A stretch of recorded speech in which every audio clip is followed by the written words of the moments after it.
আসসালামু আলাইকুম, সবাই কেমন আছেন? আশা করি অনেক ভালো আছেন। আলহামদুলিল্লাহ আমরাও ভালো আছি। তো কালকে যেহেতু ঈদের দিন সবার বাসায় কম বেশি টুকিটাকি কাজ থাকে, তো আমিও সেভাবে কাজগুলো করে নিচ্ছি, গুছিয়ে নিচ্ছি। কালকে তো আবার ঈদের দিন আবার এগুলো করা যাবে না, তো আজকে আমি যা ধোয়া মোছার এগুলা করে রেডি করে নিচ্ছি। তা আমি আমার ফুলগুলা আগে সার্ফ এক্সেল দিয়ে ভিজিয়ে রেখেছি, এখন এটা ধুয়ে নিব।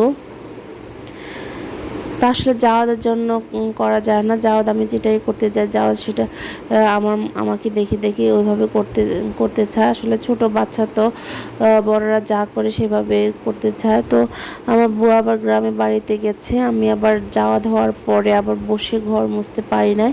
তো এই যে লাঠি দিয়ে ঘরটা মুছে নিচ্ছি।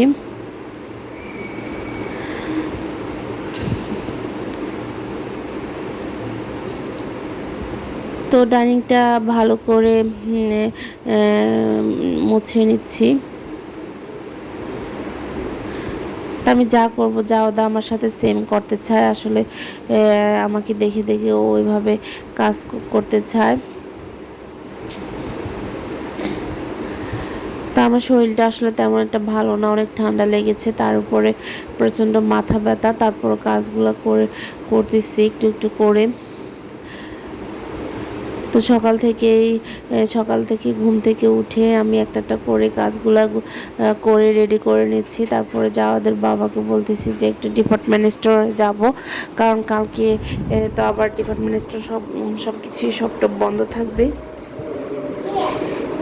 তো কি কি কেনাকাটা করতে হবে, ওদের বাবা বলতেছে সন্ধ্যায় একটু বের হবে। তো আমি আমার পাকের ঘরটা পরিষ্কার করে নিচ্ছি। আসলে রান্না করার পরে এগুলা না মুছলে যে তেল ছিটা পড়ে যায়, পড়ে একবারে আঠা হয়ে যায়। তো বাসা যতই নতুন থাকুক না কেন, পরিষ্কার না করলে একবারে আঠা আঠা হয়ে যায়।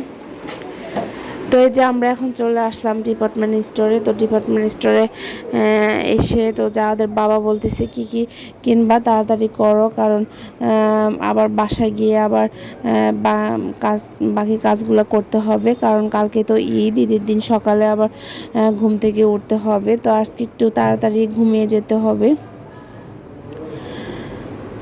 তো ডিপার্টমেন্ট স্টোরে আসলে আসলে সবগুলা জিনিস একসাথে কিনতে সুবিধা হয়, কারণ এখানে সব কিছুই থাকে। তো আমি নিয়ে নিচ্ছি সেমাই, চিনি, যা কিছু লাগে। আর আমার প্রয়োজনীয় কী কী লাগবে সেগুলো কিনে এখন আমরা বাসায় চলে আসছি। তো বাসায় এসে দেখতেছি সবগুলা আসছে কিনা। তো ওদের বাবাকে আবার মেমো করতে বলছি। তো ওদের বাবা বলতেছে তুমি দেখো সব আসছে কিনা। তো আমি এগুলো এখন বের করে এগুলো গুছিয়ে রেখে দেব। তো দেখতেছি সব কিছু দিয়েছে, কিন্তু আমার দুটো জিনিসে দেয় নাই। সেটা হচ্ছে জেলো পাউডার, আর হয়েছে জেলো পাউডার আর কন্ডেন্স মিল্ক। এটা এই দুইটা অনেক ইম্পর্টেন্ট ছিল আমার, তো দুইটা জিনিসে দেয় নাই। তো মেমোর মধ্যে দুইটা জিনিস দেওয়া ছিল, কিন্তু দুইটা জিনিস ওনারা যে কেন দিল না। তারপরে ওদের বাবা বলতেছে আমাকে কালকে ঈদের দিন এনে দেবে যদি দোকান খোলা থাকে।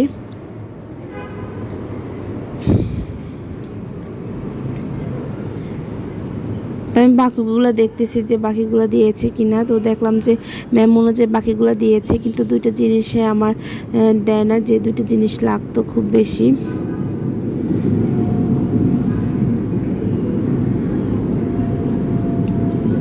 তো জাওয়াতকে ঘুম পাড়িয়ে এখন চলে আসছে হাতে মেহেদি দেওয়ার জন্য। তো ঈদের দিন আসলে সবাই মেহেদি পরতে অনেক একটু পছন্দ করে। তো জাওয়াদের বাবা আমাকে বলতেছে তুমি হাতে মেহেদি দিবা না।